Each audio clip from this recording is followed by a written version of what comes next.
ನಮಸ್ಕಾರ. ನಾನು ಚೆನ್ನಾಗಿದ್ದೀನಿ. ನೀವೆಲ್ಲ ಚೆನ್ನಾಗಿದ್ದೀರಾ ಅಂತ ತಿಳ್ಕೊತಾ ಇದ್ದೀನಿ.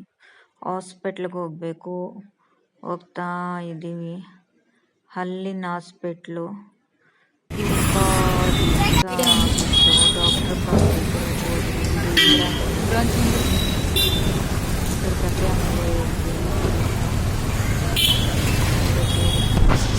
ಗೈಸ್, ಅದು ಇಂದಿರಾ ಕ್ಯಾಂಟೀನ್. ಹಲ್ಲಿನ ಹಾಸ್ಪಿಟ್ಲ್ ಡಾಕ್ಟರ್ ನಾನು ನಮ್ಮ ಯಜಮಾನ್ರಿದ್ದಾಗ ಕಟ್ಟಿದ್ದು, ಅದು ನಾವು ಯಜಮಾನ್ರು ಕಟ್ಟಿದ್ದು.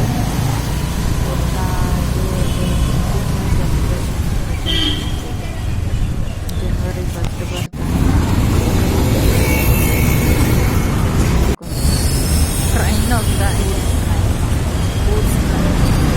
ನಾವು ಇದ್ರೊಳಗಡೆ ಹೋಗ್ಕೊಂಡು ಹಾಸ್ಪಿಟ್ಲಿಗೆ ಹೋದ್ವಿ. ಹಾಸ್ಪಿಟ್ಲ್ ಒಳಗಡೆ ಎಲ್ಲ ಹಲ್ಲಿಗೆ ಸಂಬಂಧಪಟ್ಟವರು ಇದ್ದರು. ಎಷ್ಟೊತ್ತಿಗೆ ಹೋದರೆ ಅಲ್ಲಿ ಡಾಕ್ಟರ್ ಇರಲಿಲ್ಲ. ಸೊ ಫೋನ್ ಮಾಡಿದ್ವಿ, ಆಮೇಲೆ ಬಂದರು. ಇದೆಲ್ಲ ಹಲ್ಲುಗಳು. ಇದೇನದ್ರಲ್ಲಿ ಮಾಡ್ತಾರೋ ಗೊತ್ತಿಲ್ಲ, ಎಲ್ಲ ಟೇಬಲ್ಗಳ ಮುಂದೆನೇ ಇರುತ್ತೆ. ಫೋನ್ ಮಾಡಿದ್ವಿ, ಡಾಕ್ಟ್ರು ಒಂದು ಸ್ವಲ್ಪ ಹೊತ್ತು ಬಿಟ್ಕೊಂಡು ಬರ್ತೀವಿ ಎಂದು ಬಂದರು. ಕಾಯ್ಕೊಂಡಿದ್ವಿ, 1 ಅವರ್ ಕಾಯ್ದ್ವಿ. ಬೇಜಾರಾಯಿತು ನನಗೆ.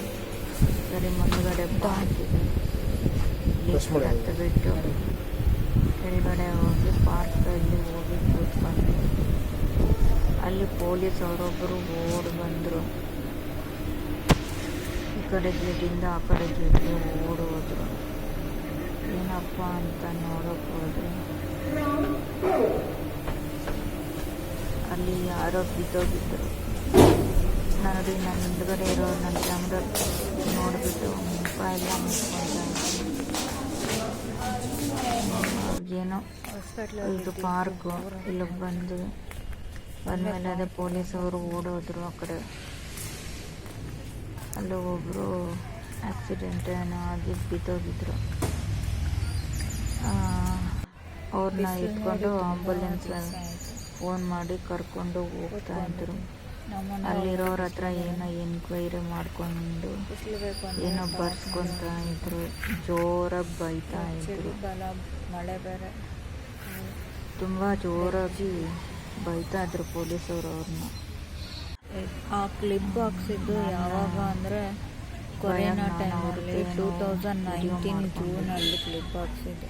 ಸರಿ ಅಂತ ಬಂದು ತುಂಬ ದಿವಸ ಆಗಿತ್ತು. ನೋಡಿ, ಡಿಸೆಂಬರ್ ಇದ್ರ ಚಳಿಗಾಲ, ಮಳೆಗಾಲ, ಅದಕ್ಕೆ ಬಿಸಿಲು ಕಾಯ್ತಾ ಇತ್ತು. ಬೆಚ್ಚಗಿತ್ತು, ತುಂಬ ದಿವಸ ಆಗಿತ್ತು. ನಮ್ಮನೆ ಒಳಗಡೆನೋ ಬಿಸಿಲು ಬರಲ್ಲ. ಬಿಸಿಲಿಗೆ ಹೋಗ್ಬೇಕಂದ್ರೆ ನಾನು ಮಾಡಿ ಮೇಲೆ ಹೋಗ್ಬೇಕು ಅಂತಂದರೆ ಪಾರ್ಕಲ್ಲಿ ಕೂತ್ಕೊಂಡೆ. ತುಂಬ ಹೊತ್ತು ಕೂತ್ಕೊಂಡು ಯಾರಿಗಾದ್ರೂ ಹ್ಯಾಪಿ ಜಾಲಿ ಮಾಡಿದೆ. ಪೊಲೀಸ್ ಅವರು ಈ ಕಡೆಯಿಂದ ಆ ಕಡೆಗೆ, ಆ ಕಡೆಯಿಂದ ಈ ಕಡೆಗೆ ಓಡಾಡ್ತಾ ಇದ್ರು. ನನಗೆ ಹೆದರಿಕೆ ಆಗ್ತಾ ಇತ್ತು, ಇದೇನಪ್ಪ. ಅದೆಲ್ಲ ಮುಗಿಸ್ಕೊಂಡು ಮತ್ತೆ ಹಾಸ್ಪಿಟ್ಲ್ ಒಳಗಡೆ ಬಂದೆ. ಸ್ವಲ್ಪ ಹೊತ್ತು ಕೂತ್ಕೊಂಡೆ. ಡಾಕ್ಟ್ರು ಟ್ರೀಟ್ಮೆಂಟ್ ಕೊಡ್ತಾ ಇದ್ರು. ಅವರು ಟ್ರೀಟ್ಮೆಂಟು ಒಂದು ಅವರ್ ಮೇಲೇ ಕೊಟ್ಟರು. ಕಾಯ್ಕೊಂಡು ಕೂತಿದ್ದೆ, ನಿದ್ದೆ ಬಂತು. ಹಂಗೆ ಸ್ವಲ್ಪ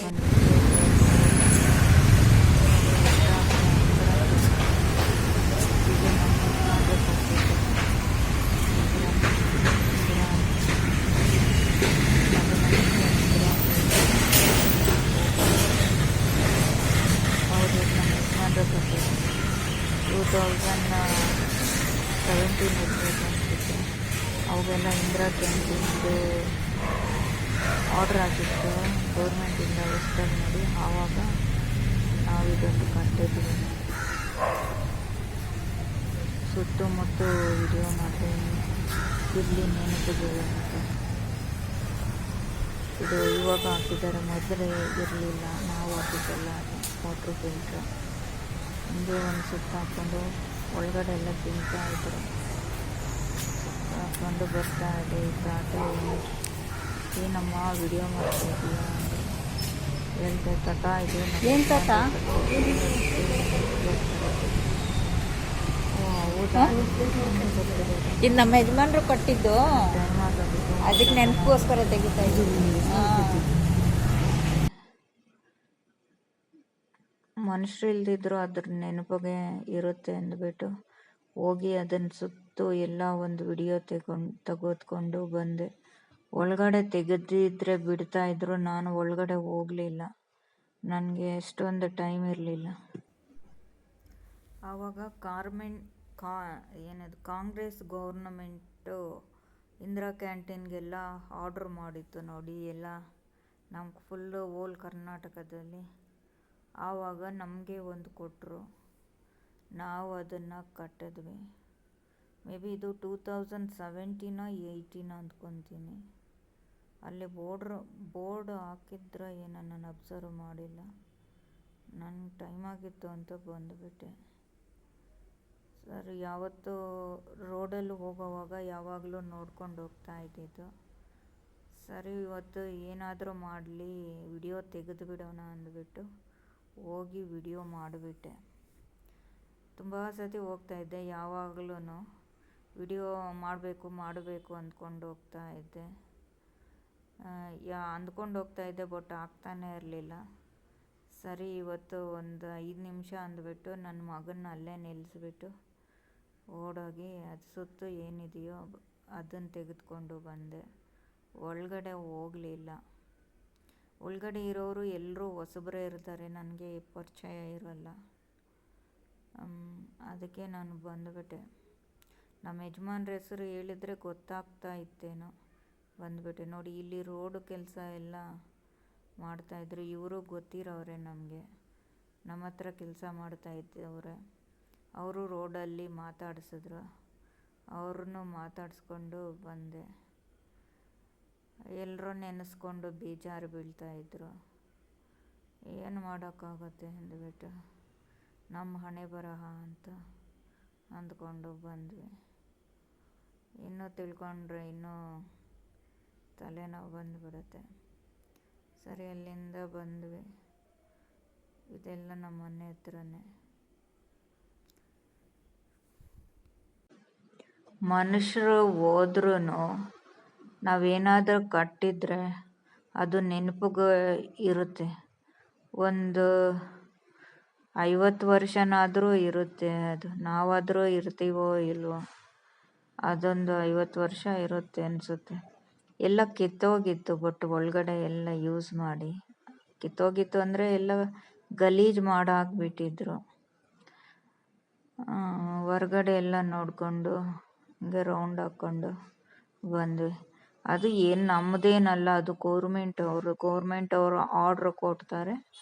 ಅದರ ಪ್ರಕಾರ ನಾವು ಕಟ್ಟಿ ಅದು ಅವ್ರಿಗೆ ಒಪ್ಪಿಸ್ಬಿಟ್ಟು ಆಮೇಲೆ ಅದರದ್ದು ಅಮೌಂಟ್ ಏನಿರುತ್ತೆ ಅದು ನಮಗೆ ಕೊಡ್ತಾರೆ ಅಷ್ಟೇ. ಅಲ್ಲಿಗೆ ನಮ್ಮ ಕೆಲಸ ಮುಗೀತು. ಬಟ್ ಅದನ್ನು ಮಾಡೋದಕ್ಕೂ ತುಂಬ ಜನ ಮುಂದೆ ಬರಬೇಕಲ್ವ, ಸಿಗಬೇಕಲ್ವ. ಎಲ್ಲರ ಕೈಗೂ ಕೊಡೋದಿಲ್ಲ, ನಂಬಿಕಸ್ಥರಿದ್ರೇ ಅವರು ಕೊಡೋದು. ರೋಡಲ್ಲಿ ಹೋಗೋವಾಗ ಬರೋವಾಗ ಎಲ್ಲ ನೆನಪಾಗ್ತಾ ಇತ್ತು. ಏನೋ ಇವತ್ತು ಹೋಗಿ ನಿಲ್ಲಿಸ್ಬಿಟ್ಟು ಹಂಗೆ ವಿಡಿಯೋ ಮಾಡಿಕೊಂಡು ಬಂದ್ವಿ. ಬೇಜಾರು ಆಗ್ತಾ ಇತ್ತು. ಸರಿ, ಇದು ಒಂದು ವಿಡಿಯೋ ಮಾಡಿಬಿಟ್ಟು ಯೂಟ್ಯೂಬಲ್ಲಿ ಇಕ್ಕಿದ್ರೆ ಅದು ನಾವು ಯಾವಾಗ ಬೇಕಾದರೂ ಇರುತ್ತೆ, ಯಾವಾಗ ಬೇಕಾದರೂ ನೋಡ್ಕೊಬೋದು ಅಂದ್ಬಿಟ್ಟು ತೆಗೆದುಕೊಂಡು ಹಾಕ್ಕೊಂಡು ಬಂದ್ವಿ. ಹಂಗೆ ಹಾಸ್ಪಿಟ್ಲಿಗೆ ಹೋಗಿ ಟ್ರೀಟ್ಮೆಂಟ್ ಎಲ್ಲ ಮುಗಿಸ್ಕೊಂಡು ಬಂದ್ವಿ. ಅದು ಅಲ್ಲಿಗೆ ಕ್ಲಿಪ್ ಹಾಕಿದ್ದು ಕೊರೋನಾ ಟೈಮಲ್ಲಿ 2019 ಜುಲೈಯಲ್ಲಿ ಹಾಕಿದ್ದು. ಕೊರೋನಾ ಬಂದಿದ್ದು ಡಿಸೆಂಬರಲ್ಲಿ. ಆವಾಗಿಂದ ಇಲ್ಲಿ ತನಕ ಕ್ಲಿಪ್ ತೆಗಿತಾನೆ ಇಲ್ಲ. ತೆಗೀರಿ ಅಂದ್ರೂ ಅವರು ಆ ಕ್ಲಿಪ್ ಇಷ್ಟು ವರ್ಷ ಹಾಕ್ತಾರೋ ಇಲ್ವೋ ಅನ್ನೋದು ಗೊತ್ತಿಲ್ಲ. ನಾವು ಬೇರೆ ಡಾಕ್ಟ್ರ್ ಹತ್ರ ಹೋಗಿ ಕೇಳಿದ್ರೆ ಅವ್ರು ಯಾವಾಗ ತೆಗಿತಾರೋ ಆವಾಗ ತೆಗೆಸ್ಕೊಳ್ಳಿ ಅಂತಾರೆ. 6 ವರ್ಷ ಆಗಿದೆ ಅಲ್ಲಿನ ಕ್ಲಿಪ್ ಹಾಕಿ.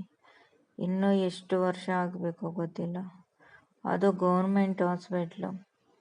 ಅವಾಗೆಲ್ಲ 2019 ಅಮೌಂಟ್ ಯಾರ ಹತ್ರ ಇತ್ತು? ಕೊರೋನಾ ಬಂದು ಎಲ್ಲರೂ ಮನೆಯಲ್ಲಿದ್ದರು. ಆವಾಗ ಹಾಕ್ಸಿದ್ದು ಆ ಕ್ಲಿಪ್ಪು. ಪ್ರೈವೇಟಲ್ಲಿ ಹಾಕ್ಸಿದ್ರೆ ಲಕ್ಷ ಆಗುತ್ತೆ. ನಮಗೆ ಡಾಕ್ಟ್ರೇ ಸಜೆಷನ್ ಮಾಡಿದ್ದು ಆವಾಗ. ನನಗೆ ಹಲ್ಲು ನೋವು ಬಂದಿತ್ತು, ಉಳ್ಕಲ್ಲು ಹಲ್ಲು ಅಂತಾರೆ, ಅದು ಬಂದಿತ್ತು. ಅದನ್ನು ತೋರ್ಸಕ್ಕೆ ಹೋದಾಗ ಡಾಕ್ಟ್ರು ಹಾಗೆ ಕ್ಲಿಪ್ ಹಾಕ್ಸೋದಕ್ಕೆ ಅಲ್ಲಿ ಗೌರ್ಮೆಂಟ್ ಹಾಸ್ಪಿಟ್ಲು ಇದೆ, ಅಂಬೇಡ್ಕರ್ ಹಾಸ್ಪಿಟ್ಲು, ಅಲ್ಲಿಗೆ ಹೋಗಿ ಚೀಪು ಅಂತ ಹೇಳಿದ್ರು. ಇಲ್ಲಾದರೆ 1 ಲಕ್ಷ ಆ ಥರ ಆಗುತ್ತೆ, ಅಲ್ಲಿಗೆ ಹೋಗಿ ಅಂತ ಕಳಿಸಿದ್ರು. ನಾವು ಅಲ್ಲಿಗೆ ಹೋದಾಗ ಬರೀ 14,000 ಆಯಿತು. ಇಲ್ಲಿ 1 ಲಕ್ಷ ಅಂದರೆ ಅಲ್ಲಿ 14,000 ಆಯಿತು. ನನಗೆ 4 ಹಲ್ಲು ಉಳ್ಕಲ್ಲಿ 2 ಅಲ್ಲಿತ್ತು, ಅದು ಅದ್ರ ಮೇಲೆ ಇರೋದು, ಅದರಲ್ಲೊಂಚೂರು ಅಂಟ್ಕೊಂಡಿತ್ತು. ನಂದು 4 ಹಲ್ಲೂ ಕಿತ್ತು ಕೈ ಕೊಟ್ಟರು. ನನ್ನ ಹಲ್ಲೆಲ್ಲ ಹೋಗ್ಬಿಟ್ಟಿತ್ತು. ಫುಲ್ ಕಿವಿ ನೋವೆಲ್ಲ ಬರ್ತಾ ಇತ್ತು, ತಲೆನೋವೆಲ್ಲ ಬರ್ತಾ ಇತ್ತು. ನನಗೆ ಅರ್ಥ ಆಗ್ತಾ ಇರಲಿಲ್ಲ. ಡಾಕ್ಟ್ರ್ ಹತ್ರಕ್ಕೆ ಹೋದ್ವಿ, ಟೆಸ್ಟ್ ಮಾಡಿಸಿದ್ವಿ. ಆವಾಗ ಡಾಕ್ಟ್ರ್ ಅಂದ್ರಮ್ಮ ನಿನ್ನ ಕಿವಿ ನೋವು ಬರುತ್ತಾ ಅಂದರು. ಹ್ಞೂ ಡಾಕ್ಟ್ರೆ. ನಾನು ಆಶ್ಚರ್ಯವಾಗಿ ಹ್ಞೂ ಡಾಕ್ಟ್ರೆ ಬರುತ್ತೆ ಕಿವಿ ನೋವು ಅಂದೆ. ಇವ್ರಿಗೆ ಹೆಂಗೆ ಗೊತ್ತು ಅಂತ. ಅಲ್ಲಿ ಪಕ್ಕನೇ ಅಲ್ವಾ ಕಿವಿ ಇರೋದು, ಅಲ್ಲಿ ನೋವು ಬಂದರೆ ಕಿವಿ ನೋವು ಬಂದೇ ಬರುತ್ತೆ. ಹಲ್ಲು ತುಂಬ ಹೋಗ್ಬಿಟ್ಟಿದೆ, ಹೋಗಿ ತೆಗ್ಸಿ ಅಂದರು. ನನ್ನ ಕೆನ್ನೆ ಎಲ್ಲ ಊದ್ಬಿಡ್ತಾಯಿತ್ತು, ತುಂಬ ದಪ್ಪ ಬಂದ್ಬಿಡ್ತಾಯಿತ್ತು ಕೆನ್ನೆ ಎಲ್ಲ. ಸರಿ ಹಾಸ್ಪಿಟ್ಲಿಗೆ ಹೋದಾಗ ಇಂಜೆಕ್ಷನ್ ಬಾಯೊಳಗಡೆ ಕೊಟ್ಟು ಆ ಹಲ್ಲುಗಳನ್ನ ತೆಗೆದ್ರು. ನಮ್ಮ ಸ್ಕಿನ್ ಒಳಗಡೆ ರೂಟ್ ಹೋಗಿರುತ್ತೆ, ಅದು ಎಷ್ಟು ಉದ್ದ ಇರುತ್ತೋ ರೂಟ್ ಗೊತ್ತಾ. ಆಮೇಲೆ ಅದು 2 ಹಲ್ಲನ್ನು ಆಪ್ರೇಷನ್ ಮಾಡಿ ತೆಗೆದು ಕೈ ಕೊಟ್ಟರು. ನಾನು ಹಾಗೆ ಅದು ನನ್ನ ಚಿನ್ನನೋ ಬಂಗಾರನೋ ತೆಗ್ದಂಗೆ ಆಗ್ಬಿಡ್ತು. ಎತ್ಕೊಂಡು ಬಂದು ಮನೆಯಲ್ಲಿ ಇಟ್ಕೊಂಡೆ. ಸ್ವಲ್ಪ ದಿವಸ ನಮ್ಮ ಕಬೋರ್ಡಲ್ಲಿ ಇಟ್ಕೊಂಡಿದ್ದೆ ನೆನಪಿಗೋಸ್ಕರ. ಅದನ್ನು ಬಿಸಾಕೋಕ್ಕೆ ಕೂಡ ನನಗೆ ಮನಸ್ಸು ಬರಲಿಲ್ಲ. ಆಮೇಲೆ ಅದು ಎಲ್ಲೋಯ್ತೋ ನನಗೆ ಗೊತ್ತಿಲ್ಲ. ನಮ್ಮನ್ನು ನಾವು ತುಂಬ ಪ್ರೀತಿಸ್ತೀವಿ. ನನಗೆ ಹಲ್ಲು ಕೀಳೋವಾಗಲೇ ನನಗೆ ಅರ್ಥ ಆಗಿದ್ದು. ತುಂಬ ಬೇಜಾರಾಗುತ್ತೆ, ತುಂಬ ನೋವಾಗ್ಬಿಡುತ್ತೆ. ಅಯ್ಯೋ ಅಪ್ಪ ಏನಿದು ಅಂತ.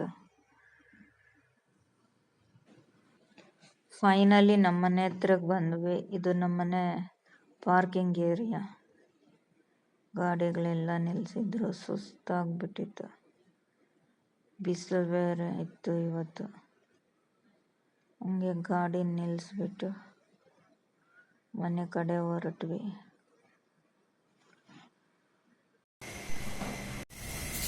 Finally we reached home. Full tired ಆಗ್ಬಿಟ್ಟಿದೆ.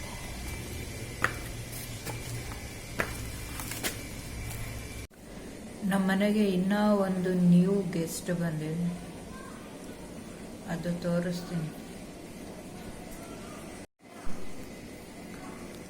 ನೋಡಿ ಇದು ಯಾವ ಥರ ಇದೆ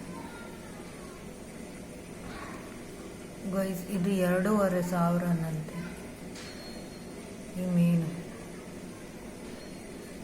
ಮೀನು 3,000.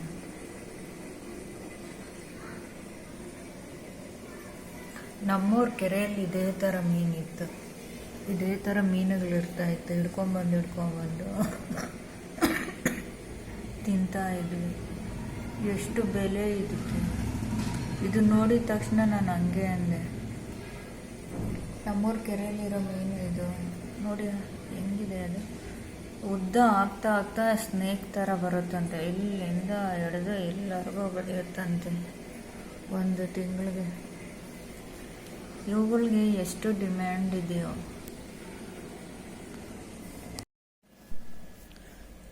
ಗೈಸ್ ನೋಟ್ಸ್ ಕೊಟ್ಟಿದ್ದಾರೆ,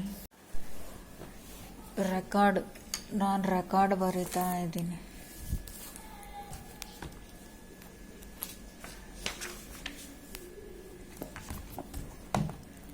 ನಾನು ಓದೋವಾಗ ಕೂಡ ಇಷ್ಟು ಕಷ್ಟಪಟ್ಟಿಲ್ಲ.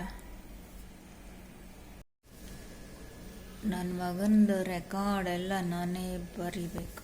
ಎಲ್ಲ ರೆಕಾರ್ಡಲ್ಲ, ಕೆಲವೊಂದು ಫಸ್ಟಲ್ಲಿ 10th ನಾನೇ ಬರಿತಾ ಇದ್ದಿದ್ದು. ಅವನ್ನ ಓದಿಸೋ ಬದಲು ನಾನೇ ಓದಿದರೆ MBBS ಮಾಡಿಬಿಡ್ತಾ ಇದ್ದೆ ಗೈಸ್. ಅಷ್ಟು ಕಷ್ಟ ಬರೆದು ಎಲ್ಲ ಮಕ್ಕಳು ಹೀಗೇನಾ?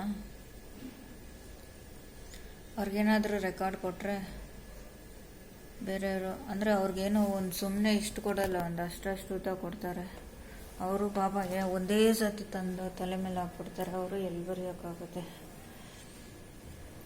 ನನ್ನ ಮಗ ಫ್ರೆಂಡ್ ಅವನು ನಮ್ಮ ಅಕ್ಕ ಕೈಯಲ್ಲಿ ಬರ್ಸ್ಕೊತೀನಿ ಅಂತೀನಿ ನಾನು ಯಾವಾಗಲೂ.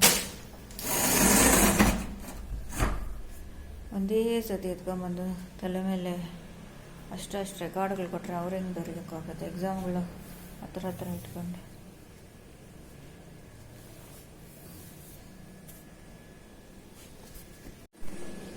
ಇದು ಕಳ್ಮುಂಡೆದು. ಇದು ಬಂದಿದ ತಕ್ಷಣ ಅದನ್ನು ತಿನ್ನೋಕೆ ಹೋಗುತ್ತೆ. ಅದನ್ನು ಏನೋ ಒಂದು ಮೀನು 2 ಮೀನು ಹಾಕಿದ ತಕ್ಷಣ ಸಾಕು, ಬಾಯಿಗೆ ಹಂಗೆ ಏನು ಹಾಕಿದ್ರೂ ಸಾಕು ಲಬಕ್ ಅಂತ ಹಾಕೊಂಡ್ಬಿಡುತ್ತೆ. ಬ್ಯೂಟಿ ಪಿಂಕಿ ಆಗಿಬಿಟ್ಟೈತೆ ಗೈಸ್. ಇದ್ರದ್ದು ತಲೆ ಇನ್ನೂ ದಪ್ಪ ಆದಷ್ಟು ನೋಡಿ ನನ್ನ ಕೈ ತಿನ್ನೋಕೆ ಬರೋದು. ತಲೆ ದಪ್ಪ ಆದಷ್ಟು ಇದ್ರ ರೇಟ್ ಜಾಸ್ತಿ.